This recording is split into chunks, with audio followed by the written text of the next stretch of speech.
On l'entend bien. Vous dites, pour ce qui nous concerne, nos chemins se sont séparés l'été dernier, très exactement le 9 août. Une rupture qu'il a voulu brutale à son image. Le président Laurent Gbagbo était quelqu'un de brutal? Mais moi, j'observe ça. J'observe. Mais vous qui l'avez côtoyé, vous qui avez été son premier savez, ministre, est-ce que c'est quelqu'un de brutal? Les gens évoluent. Et c'est pourquoi, personnellement, j'ai dit que je ne l'ai pas reconnu. Parce que ce n'est pas le Gbagbo que j'ai connu, et avec qui j'ai fait le parcours jusqu'en 2010. C'est pas celui-là que j'ai retrouvé après son retour, pendant même sa détention à la CPI. Parce que pendant longtemps, pendant cette crise, j'ai demandé à le rencontrer. Ce n'est qu'en 2019 qu'il a enfin accepté de me recevoir. Et quand je suis arrivé à Paris, ce qu'on m'a demandé, c'est d'aller déclarer sur RFI que c'est Gbagbo qui est président du FPI. Parcourir 6000 kilomètres, juste pour aller dire sur RFI que c'est Gbagbo qui est président du FPI. Sinon, je n'aurais pas le droit de le voir. C'est ce qu'on m'a dit. Et ce qu'on a fait.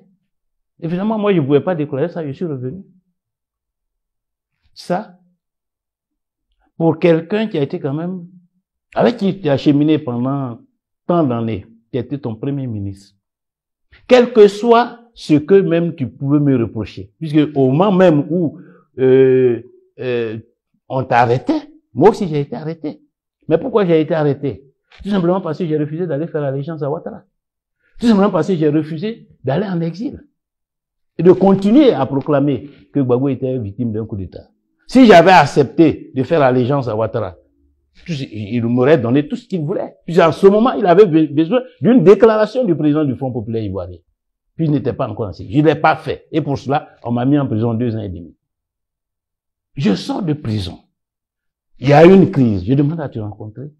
Pendant plus de 6 ans. Pas de réponse.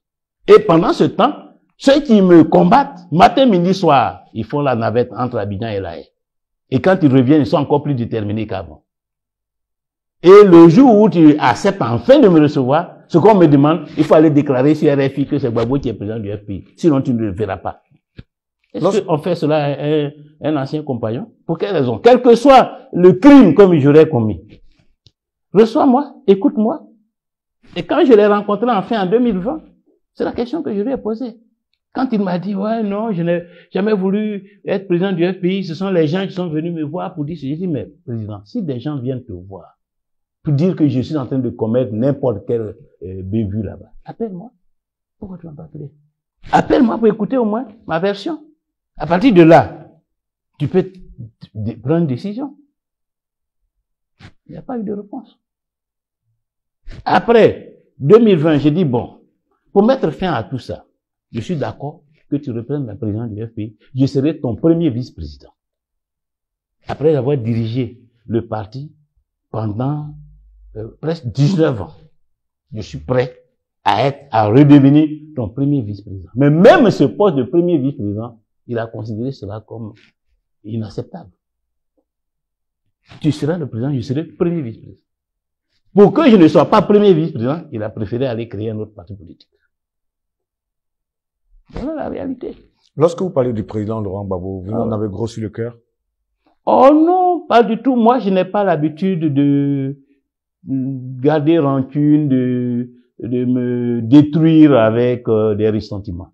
Voilà. C'est pour ça que, d'ailleurs, souvent les gens trouvent, ah, le président a fui, il est toujours égal à lui-même. Parce que je ne garde pas ça. Ce sont les mauvais sentiments, c'est pas pour moi. Je considère que les sentiments, les idées, les postures, ça relève du caractère humain des uns et des autres. Les hommes peuvent toujours, à un moment donné, avoir des faiblesses, avoir des idées. L'homme est flexible. Donc, il faut pas s'arrêter je dirais, à un écart, il faut pas s'arrêter à un propos ou à une attitude, puisque les gens changent.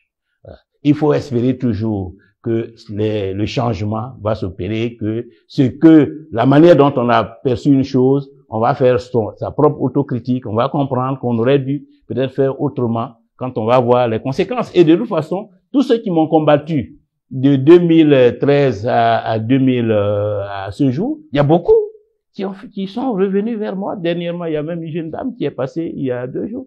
venu à présent, vraiment, on ne t'a pas compris. Tu as eu peut-être le tort d'avoir raison trop tôt. Moi, je pense acte. Et je considère que c'est ça qui est important. Ce qui est important, c'est qu'au moins les uns et les autres fassent leur propre bilan et puis essaient de voir comment redresser ce qui a pu être mené dans l'erreur, voilà, pour que le pays avance, pour que la cause, l'idéal pour lequel nous nous battons progresse. C'est ce qui me paraît important, pas le ressentiment. En tout cas, votre séparation a été actée le 9 août 2021. Et en termes de perspective, justement, vous dites, nous sommes libres de sceller les alliances qui nous semblent les plus pertinentes, les plus efficaces, sans jamais nous régner pour bâtir ensemble cette Côte d'Ivoire de la liberté, dans laquelle nos rendez-vous électoraux ne seront plus des épreuves et des souffrances, mais des moments de saine émulation et de confrontation d'idées. Alliance, vous avez lâché le mot. Et tout le monde vous attend là-dessus. À quand cette alliance avec le RHDP? Mais ça ne dépend pas de nous. S'il doit avoir une alliance avec le RHDP, ça dépend des deux partis.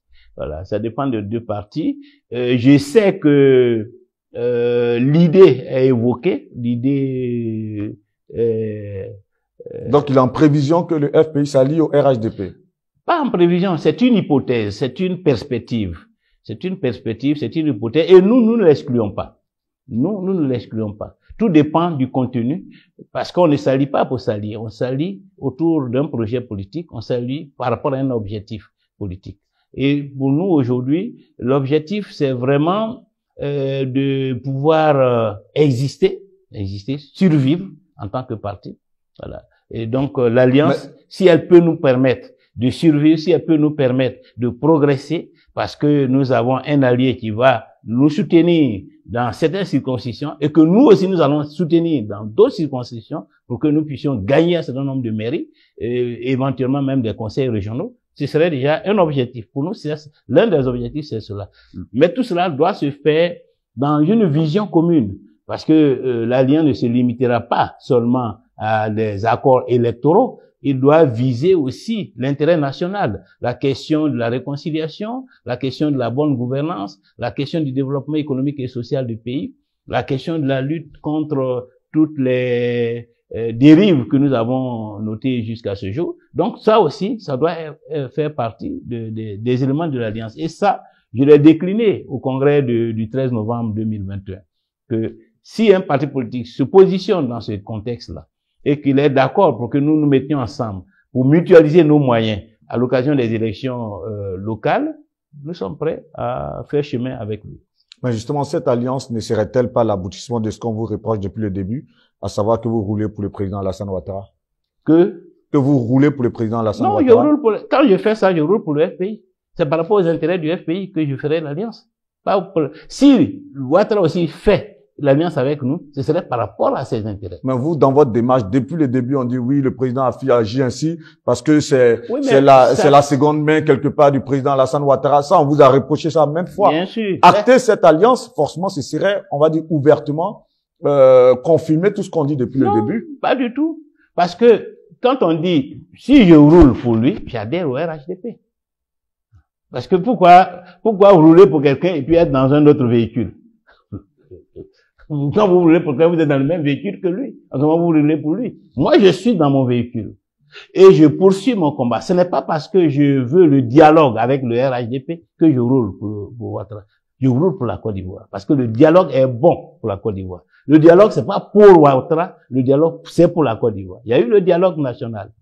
Tous les partis politiques y ont participé. Est-ce que PPACI qui a participé au dialogue politique roule pour Ouattara? Est-ce que le PDCI qui a participé au dialogue politique ou pas? Mais c'est ce dialogue-là, c'est de cela que nous parlions en 2014, 2015, quand ils disaient que, à cause du dialogue, on roule pour Ouattara. Donc maintenant, eux aussi, ils roulent pour Ouattara, alors, puisqu'ils sont dans le dialogue. Ils sont dans le bureau de l'Assemblée nationale, avec un président RHDP. Ils roulent pour Ouattara, en étant vice-président d'un président RHDP. Non. Donc, c'était une campagne de dénigrement.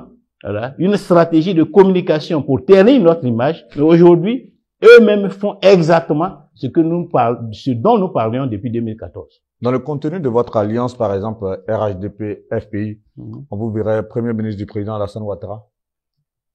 Mais je dis que s'il y a une alliance, ce sont les deux parties qui se mettent ensemble pour définir les clauses de l'alliance. Bah justement, aujourd'hui, cette clause, est-ce que cette clause pourrait être... Ouattara a suffisamment de cadres pour être Premier ministre. Et moi, ce n'est pas par rapport à un poste de Premier ministre, de ministre, de quoi que ce soit que j'ai dépassé ce cas. J'ai déjà été Premier ministre. J'ai dépassé tout cela. Voilà.